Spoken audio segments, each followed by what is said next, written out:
Vamos falar um pouquinho sobre a lei da anistia. O Supremo Tribunal Federal começou hoje a julgar um recurso que questiona a lei da anistia. Se a lei da anistia tem mesmo validade para impedir o julgamento de acusados do desaparecimento de opositores da ditadura militar e crimes de ocultação de cadáver. A lei da anistia é de 1979, perdoou alguns crimes. O Ministério Público Federal defende, no entanto, que o desaparecimento de pessoas é um crime que não pode ser perdoado por ter uma duração permanente.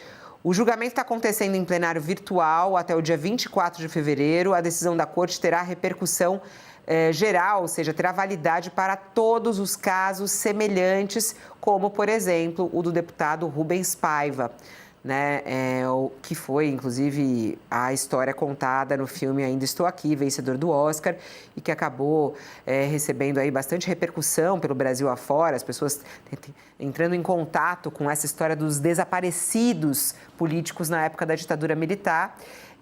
E, inclusive, foi justamente o filme que ganhou o Oscar que acabou sendo apontado como um dos motivos que impulsionaram o tema no Supremo Tribunal Federal. Bom, o que a gente tem a respeito disso? Como eu falei, o julgamento está acontecendo de maneira virtual. O ministro Flávio Dino votou contra a aplicação da lei de anistia para os chamados crimes permanentes cometidos durante a ditadura militar, como a ocultação de cadáveres. Então, um voto contra de Flávio Dino. Na sequência, o julgamento foi suspenso. Neste momento, o julgamento suspenso por um pedido de vista do ministro Alexandre de Moraes, que pediu mais tempo para analisar o caso. Moraes também é relator no Supremo de outros processos que envolvem a extensão da lei da anistia. Relatada pelo Dino, a ação está em análise no plenário virtual no Supremo e, apesar do pedido de vista, os ministros podem, sim, antecipar seus votos até o dia 24 desse mês. Mas, por enquanto, pelo que eu vi aqui, só o Flávio Dino, que é o relator, já votou e votou contra. Vamos lá, Josias, qual é o melhor caminho aí? Por onde o Supremo Tribunal Federal deve ir? O que seria melhor para o nosso país? Nós estamos diante de um questionamento, Fabíola, de uma lei que tem 46 anos, né? Essa lei da anistia foi promulgada lá em 1979 pelo então presidente João Batista Figueiredo. E desde então houve muito questionamento, né? Porque essa lei anulou condenações, acusações de pessoas que tinham sido processadas pelo governo militar por crimes políticos, né? E crimes eleitorais, e também anistiou todos os crimes praticados pelo regime, tortura, desaparecimento de pessoas, tudo isso foi jogado no balaio da anistia, né? Isso revelou uma experiência muito diferente da que foi adotada por outros países que também tiveram ditaduras com tortura, com grande repressão, algumas mais do que no Brasil, outras equiparáveis, mas o Brasil adotou esse caminho. Países como Argentina, Chile foram por outra linha, né? E aqui sempre houve esse questionamento, que me parece razoável, né? Uma coisa é você anistiar crimes políticos, outra coisa é você anistiar torturador, anistiar quem sumiu com corpos. Até hoje há famílias no Brasil que não tiveram a oportunidade de proporcionar aos seus entes queridos um sepultamento digno, porque o corpo simplesmente desapareceu. E o ministro Flávio Dino desenvolveu a tese segundo a qual esse tipo de crime, como o crime que foi cometido contra o Rubens Paiva, que foi executado pelo regime e teve o corpo sonegado à família, né?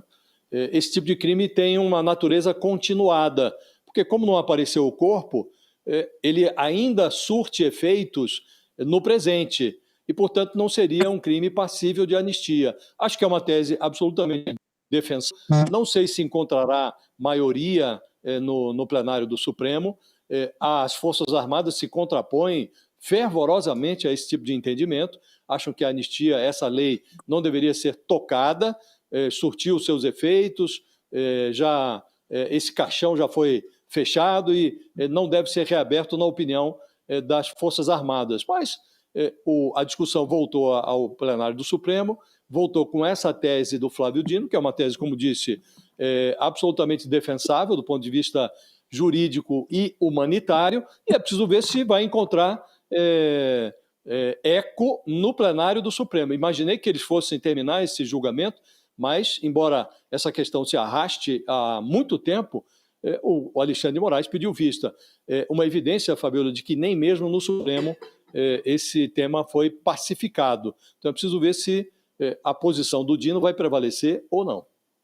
E você, hein, Ronils, o que você acha sobre essa história da lei da anistia? A gente olhando, né, mais do que a gente pensar qual é o caminho do Supremo, qual é o melhor caminho para nós como sociedade, né? Quando a gente lembra o que aconteceu na época da ditadura militar, dos desaparecidos políticos naquela época, a dor das famílias em relação a isso até hoje, né?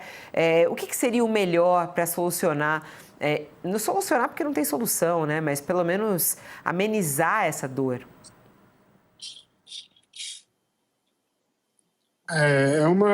Não sei se o meu sinal ficou mais instável, Fabio, você me, não, mas tá bom, deixa tá saber bom. se ficar.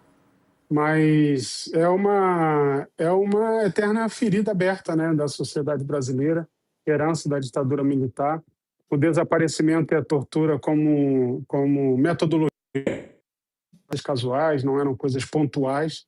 Ela era uma metodologia, era uma forma de acontecer, sobretudo na segunda metade, né, em que uma grande pressão internacional também você começa a ter uma pressão internacional com relação às ditaduras latino-americanas, o Brasil com grande destaque.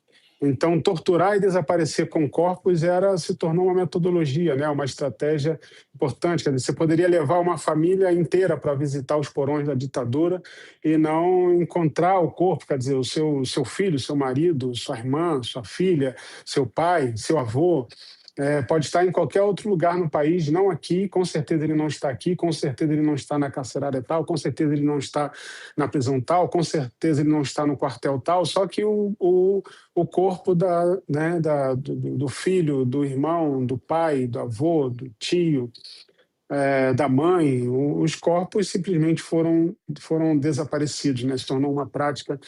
É uma ferida. Eu acho que é difícil até você ter de fazer esforço para argumentar que faz sentido você dizer que a lei da anistia não deve contemplar esse tipo de crime, porque definitivamente ele é um crime que permanece, porque se o corpo não aparece, se a pessoa não teve sequer o direito à ritualística da despedida do corpo, você não pode considerar como algo que foi interrompido. Até fazer um esforço para argumentar que isso faz sentido é difícil, mas é uma ferida a ser enfrentada e sobre o melhor caminho, esse é o melhor caminho, né? Se junta a algum esforço do país no sentido de acerto de contas com esse que é um passado difícil.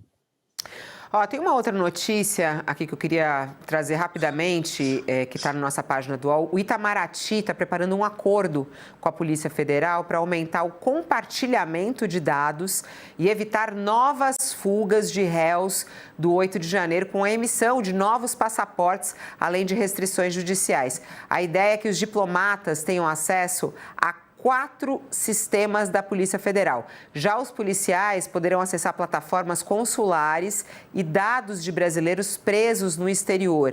A mudança foi anunciada depois do UOL revelar que um fugitivo do 8 de janeiro fez uma fuga, enganando o consulado do Brasil no México, depois de conseguir um passaporte. Ele viajou para a Espanha e pediu proteção internacional. E fora também, né, os fugitivos para a Argentina, para vários lugares aí, os fugitivos do 8 de janeiro. Será que eles conseguem, com esse acordo, reduzir, Josias? Ou será que ainda tem muita gente para fugir? Ainda que não tenha, né, Fabiola, é constrangedor você perceber que o governo não consegue conversar consigo mesmo, né? Temos duas repartições públicas, o Itamaraty e a Polícia Federal, que não conversam, cujos sistemas eletrônicos não têm canais, dutos de conexão. Então, chega um fugitivo no México, pede um passaporte, ele que tinha ordem judicial para apreensão do passaporte, fugiu, ou seja, não recolheram o passaporte, já houve uma primeira falha. quando ele sai, ultrapassa as fronteiras do Brasil. Sabe-se lá por onde fugiu. E se o passaporte dele foi checado ou não na saída. Aí obtém um passaporte novo e sai do México, vai para a Espanha, porque lá ele vislumbra a perspectiva de obter uma guarida como refugiado político e tal. E aí, noticiada essa aberração no UOL, inaugurou-se um jogo de empurra. A Polícia Federal atribuindo responsabilidade ao Itamaraty, o Itamaraty empurrando a culpa para a Polícia Federal, e agora, pelo menos, parece haver, por essa notícia que nos traz o nosso colega Militão, um esforço para conversar. Então, o governo tentando conversar consigo mesmo para unificar sistemas, de tal modo que esse tipo de coisa não ocorra de novo. Então, você diz adequadamente, Fabiola, será que ainda tem muita gente para fugir? O vexame foi grande. Mais de 6 dezenas de pessoas condenadas ou investigadas, ainda em processo de julgamento no quebra-quebra do 8 de janeiro, fugiram. Condenados graduados, como a ex-deputada Carla Zambelli, o ex-deputado Alexandre Ramagem, fugiram também. O Ramagem também tinha ordem para confisco de passaporte, o mesmo em relação a Zambelli. Fugiram. Tudo isso são grandes vexames a que o Estado brasileiro se submete. Então, para evitar a repetição dessa lambança, no mínimo, os órgãos públicos têm que tentar dialogar, e parece que é o que está acontecendo entre a Polícia Federal e o Itamaraty. Então, ainda que não tenha muita gente querendo fugir, Fabiola, sempre vai ter alguém querendo burlar a legislação aduaneira, querendo burlar os órgãos de controle para sair do país, para falsificar passaportes. Então, o mínimo que se pode exigir é que o Estado consiga falar consigo mesmo, né?